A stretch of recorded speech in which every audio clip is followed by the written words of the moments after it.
Well, the Armed Forces Minister, James Heappey, has told Sky News that an attack on Western forces at Kabul's international airport could happen in a matter of hours. He said that intelligence over the course of the week has got ever more certain and the threat is highly credible, imminent and lethal. Ash Alexander Cooper is a former British Army colonel and former senior advisor to the Afghan government and joins us now. Thanks for joining us today on Sky News, Ash. First of all, can you tell us about your sentiment about everything that's going on? You've been to Afghanistan for 8 tours. What are you feeling as you're watching this unfold?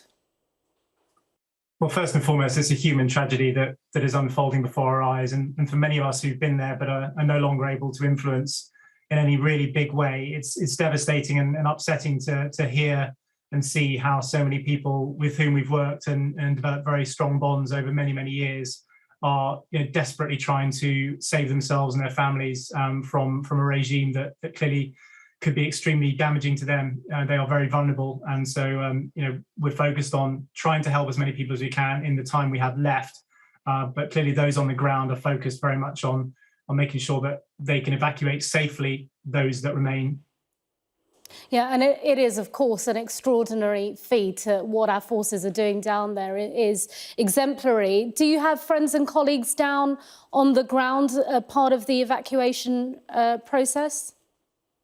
Yeah, many of the commanders at senior all the way down to through the levels, through the ranks, are friends or former colleagues of mine. So I can confidently say that we have some of the most experienced leaders that the British military possesses. And of course, 16 Air Assault Brigade and those members of the wider defence community and diplomatic community, they're hugely experienced. And in terms of defence personnel, they are the highest readiness troops we possess. So they are clearly at the moment very much involved in the humanitarian effort. And you can see how compassionate and empathetic they are being in some really testing conditions where they're exhausted from just the sheer scale and volume of the numbers of people they're trying to process.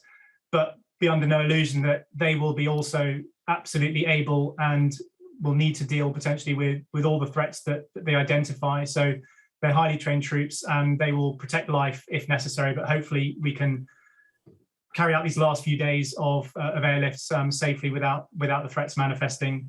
Yeah, it's a tricky balance, isn't it? Because while we have the politicians saying they're going to go down to every last moment to get civilians out, the soldiers also have to get out. They have to draw down and they have to get out in time by this self-imposed deadline by President Biden. All the while, we've just been hearing of a real and present threat at Kabul airport. Earlier, there were unconfirmed reports of shootings towards an aircraft taking off. How do you judge that situation? What is going to be going through their minds and how are they going to handle any of this? Well, they'll clearly be taking every threat very, very seriously and balancing that against their posture and how they carry on processing it. And of course, the recommendations or the requests of people who have processed paperwork that allows them to travel to just please stay away until the threat is reduced or they can ensure that they can get those people through safely. Their first and foremost sort of priority is to ensure the safety of those civilians that we're trying to get out on flights. I don't think we should overstate the pot shots at the aircraft. Clearly, it is worrying. That's the first occasion I believe that this has happened in since the Taliban took over. But many of us have been in aircraft in many different parts of the world where shots were fired. So thankfully, on this occasion, it doesn't appear to have the aircraft didn't sustain any damage and it wasn't significant. But absolutely, every threat will be taken seriously, and they'll be planning in place to mitigate those threats as best as they can. You've also been a senior advisor to the Afghan government in your time, Ash. Tell us about your knowledge of ISIS Khorasan versus the Taliban, because that is the next kind of discussion that we're all starting to have now. What next once the troops leave and the Taliban are apparently in charge of Afghanistan, but they do face a sworn enemy? Yeah, I can't claim to be an expert on ISIS-K because my last tour ended before they'd actually sort of come to prominence. But it's widely known that they are sworn enemies, as you say, Taliban and ISIS-K. So while accommodations clearly do get made, and Al-Qaeda and Taliban have cooperated and benefited from each other's support over the years, I don't think in this occasion that the Taliban would be advocating or encouraging ISIS-K to do anything that's going to destabilize what they would like to do. My impression is that the Taliban are keen for us as the West to leave as quickly as possible, really, so they can get on with doing what they want to do, which obviously concerns us in terms of retribution and oppression of those that remain, particularly the most vulnerable that we may not be able to get out in the time we have available. But I also think there is a risk that ISIS-K, if they were successful in mounting any kind of attack that saw the West leaving with one final blow, the Taliban certainly wouldn't be unhappy or upset that not only would they consider us to have been defeated, but then leaving as well, sort of bleeding metaphorically as we go.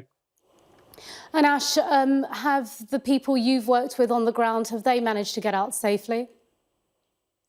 I've supported a number of folks who have thankfully made it out, but the stories of many others and friends of mine are still trying to see if we can find ways to get people safely in, under the guidance of the British direction of doing it safely. But even getting in, has been a huge challenge, and the Taliban are not an organised group in the sense that orders don't necessarily get followed. So while we would hope that they do the security as we would, the people that I've tried to help getting through have been stopped by the Taliban. They have had to pay bribes. They have had paperwork ripped up and told that, regardless of whether you are authorised to travel, we decided that you're not going to travel. So, we can't take anything for granted with them. They're very unpredictable, and we don't know quite how it's going to settle. Fair warning. Ash Alexander Cooper, former British Army Colonel, thanks very much indeed for speaking to us on Sky News. Thanks, Simon. Well, on 12th of August, our chief correspondent, Stuart Ramsey, and his news crew arrived in Afghanistan's capital, Kabul, as the humanitarian crisis began to unfold.